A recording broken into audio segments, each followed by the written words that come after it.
Could I talk about hypertrophic scar?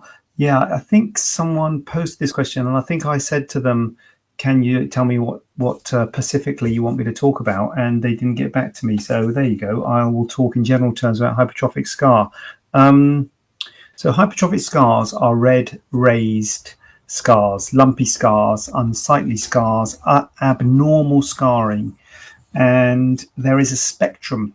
And on one end of the spectrum, you've got a totally normal scar, flat and skin colored. And on the other end of the spectrum, you've got a keloid scar, which is a very florid, very raised, it can be quite extensive scar. And hypertrophic scar is sort of along that spectrum. And it's slightly debatable whether it's actually keloid scar is a separate entity or if it's just part of the spectrum. But keloid scars traditionally extends outside the boundaries of the original scar, whereas a hypertrophic scar stays within the boundaries of the original scar. Hypertrophic, they can look similar in the early stages. Hypertrophic scars are usually self-limiting in that they get better on their own, but they can take about 18 months to get better. They're often red, raised, and itchy. Both of them can be that. Hypertrophic scars can be due to delayed wound healing. So if you get an infection or a delayed wound healing, particularly if your wound takes longer than 3 weeks to heal, which is one of the reasons, one of the criteria we use to treat burns. If you have a burn, sometimes you have a very superficial burn that's going to heal up no problem. Sometimes you have a very deep burn that's definitely going to need a skin graft.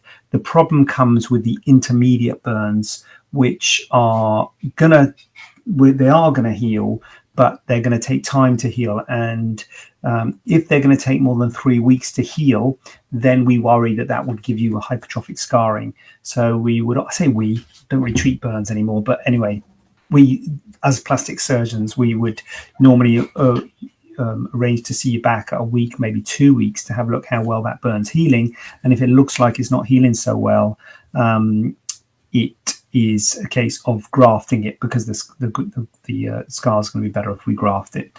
But crikey, how do we get onto that? Oh, hypertrophic scarring, yeah. So hypertrophic scarring is scarring which is due to delayed wound healing and infection and self-limiting. And the treatment is similar with hypertrophic scarring and keloid scarring in terms of massage is this first instance. Then silicone can help, which can come either as a gel or a sheet.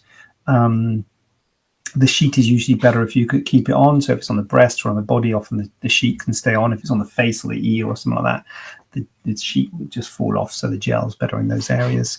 And then steroid injection, and lastly, scar revision. But we would really use scar revision as a last ditch, because often these things are caused by the way your body heals. As I say, if there was obvious reason for it to be hypertrophic, for instance, if there was delayed healing, then we'd be more likely to revise it surgically than if there was no obvious reason for it to become hypertrophic. If there was no obvious reason, then the worry is it's your body's response to scarring. And so if we revised it and gave you another scar, it might be just the same. So that will be taken into account in the history. But so if there was no obvious reason for it, then we would be very anxious about revising it surgically, because we could give you another hypertrophic scar. So that will be the last ditch of treatments.